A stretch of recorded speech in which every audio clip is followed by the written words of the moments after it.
too much alone, dear doctor. You should get married. A misanthrope I could understand. A woman thrope? Never. Believe me, I do not deserve so neologistic of ways. The precept as well as the practice of the primitive church was distinctly against matrimony. That is obviously why the primitive church has not lasted up to the present day. And you, dear doctor, do not seem to realize that by persistently remaining single, a man converts himself into a permanent, public temptation. Men should be more careful. This very celibacy leads weaker vessels astray. Believe me, is a man not equally attractive when married? No married man is ever attractive, except to his wife. And often I have been told not even to her. That depends on the intellectual sympathies of the woman. Maturity can always be depended upon. Ripeness can be trusted. Young women are green.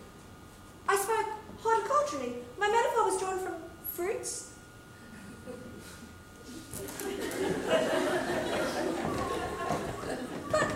But where is Cecily?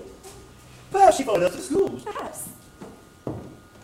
Mr. Worthing. Mr. Worthing! Well, we did not look for you until Monday afternoon. I have returned earlier than expected.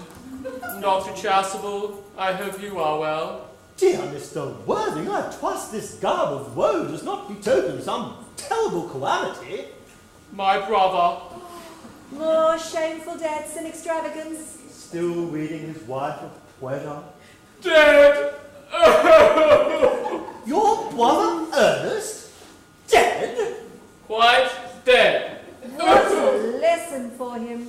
I trust you will profit by it. Dear Mr. Worthing, I offer you my sincere condolence. You have at least the consolation of knowing you are always the most generous and forgiving of brothers. Poor Ernest. He had many faults, but it is a sad, sad blow. Very sad indeed. Were you with him at the end? No. He died abroad. In Paris, in fact. Was the cause of death mentioned? A severe chill, it seems. As a man sows, so shall he reap. Charity, Miss Quizzle, charity. None of us are perfect. Why, I myself are peculiarly susceptible to drafts. Will the interment take place here? No! No. He expressed a desire to be buried abroad. In Paris, in fact. Paris? I fear that hardly points to a very serious state of mind at last. You will no doubt wish me to make some slight allusion to this tragic domestic affliction on Sunday. Ah, yes. My sermon on the meaning of manna in the wilderness can be adapted to almost any occasion, joyous, or, as in the present case, distressing. I have preached it at christenings and confirmations and days of humiliations and harvest festivals and festal days. The last time I delivered it was in the cathedral, a charity sermon on behalf of the Society for the Prevention of Discontent amongst the upper orders. The bishop, who was present, was much struck by some of the analogies I drew. Ah, that reminds me, Dr. Chasuble. You mentioned christenings, I think? I suppose you know how to christen all right? I mean, of course, you are christening continually, aren't you? It is, I regret to say, one of the rector's most constant duties in this parish. I've often spoken to the poorer classes about it, but they just don't know what thrift is. But is there any particular infant in whom you are interested, Mr. Worthing? Your brother, I believe, was unmarried, was he not? Oh, yes. People who live high together usually are. But it is not for any child, dear doctor, no. I am very fond of children, no. The fact is, I myself would like to be christened. This afternoon, if you have nothing better to do. But surely, Mr. Worthing, you have been christened already. I don't remember anything about it. Well, have you any grave doubts on the subject? I certainly intend to have. I don't know if the thing would bother you at all, or If you think I'm a little too old now. Oh, no, not at all. The sprinkling and indeed the immersion of elves is a perfectly canonical practice. Immersion? Oh, you need have no apprehension. The sprinkling is all that is necessary. Oh, indeed, I think advisable. Our weather is so changeable. At what hour would you wish the ceremony performed? Oh, I might trot round about 5 if that would suit you. Perfectly. Good. Perfectly. In fact, I have 2 similar ceremonies to perform around that time. I have twins on the outright cottages on your own estate. Poor Jenkins the carter, a most hard-working man. Oh, no, I don't much fancy being christened along with other babies. Would 5:30 do? Admirably. Admirably. And now, dear Mr. Worthing, I will intrude no longer into a house of sorrow. I would merely beg you not to be too much bowed down by grief. What seem to us bitter trials are often blessings in disguise. Seems to me to be a blessing of an extremely obvious kind. Uncle Jack, oh, I am pleased to see you back. But what horrid clothes you've got on! Do go and change them. Cecily. My child. Uncle Jack, do you look happy? You look as though you've got a toothache. Now, but such a surprise for you. Who do you think is in the dining room? Your brother. Who? Your brother Ernest. He arrived here about half an hour ago. What nonsense, I haven't got a brother. Uncle Jack, do be nice. However badly he may have behaved to you in the past, he is still your brother. And you cannot be so heartless as to disown your own brother. I'll tell him to come out, and you will shake hands with him, won't you, Uncle Jack? These are very joyful tidings. Do not become resigned to his loss. His sudden return seems to me peculiarly distressing. My brother Ernest in the dining room? I can't understand it. It's absurd.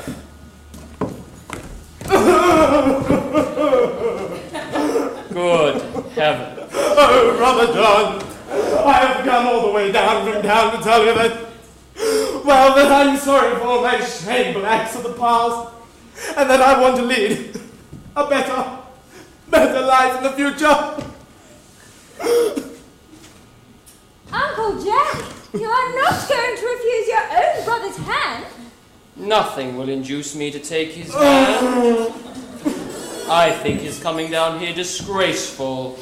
He knows perfectly well why. Uncle Jack, don't say that. There is some good in everyone. Ernest here has just been telling me about his poor little friend Mr. Bunbury, whom he goes to visit so often. And surely there must be much good in one who is kind to an invalid and needs the pleasures of London to sit by a bed of pain. Oh, he has been talking to you about Bunbury, has he? Yes, Ernest here has told me all about poor Mr. Bunbury and his terrible state of health. Well, I don't want him talking to you about Bunbury or anything else. Of course, I admit that the faults were on my side, but I find Brother John's coldness towards me particularly painful. I expected more of an enthusiastic welcoming, you see. After all, it is the first time I've come up here. Uncle Jack, if you do not forgive Ernest, and you don't shake hands with him, I shall never forgive you. Never forgive me? Never, never, never. Oh, very well, but it is the last time I shall ever do it.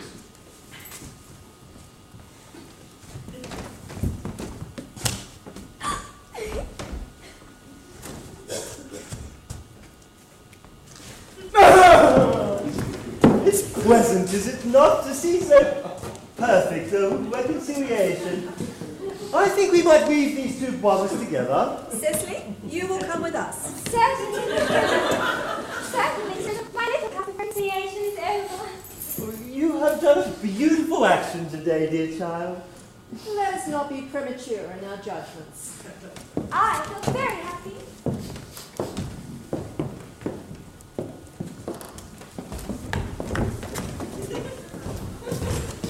Algy, you young scoundrel! You must leave this place at once! I don't allow any bumbling here. Excuse me, sir, but I've placed Mr. Earnest's things in the room next to yours. I suppose that's all right? What? Mr. Earnest's luggage, sir. I have unpacked it and I've placed it in the room next to yours. His luggage? Yes, sir. 3 portmanteaus, 2 dressing cases, 3 hat boxes, and a very large picnic hamper basket, sir. Yes, I'm afraid I can only stay a week at most at the moment. Merriman, order the dog cart at once. Mr. Ernest has been suddenly called back to town. Yes, sir. What a fearful lie you are, Jack. I have not been called back to town at all. Yes, you have. Yes, well, I have heard no one call for me. Your duty as a gentleman calls you back. My duty as a gentleman has never once got in the way of my pleasure. I can quite understand that. Yes, well, Cecily is a darling. You are not to talk of Miss Cardew in that way. I don't like it. Yes, well, I don't like your clothes.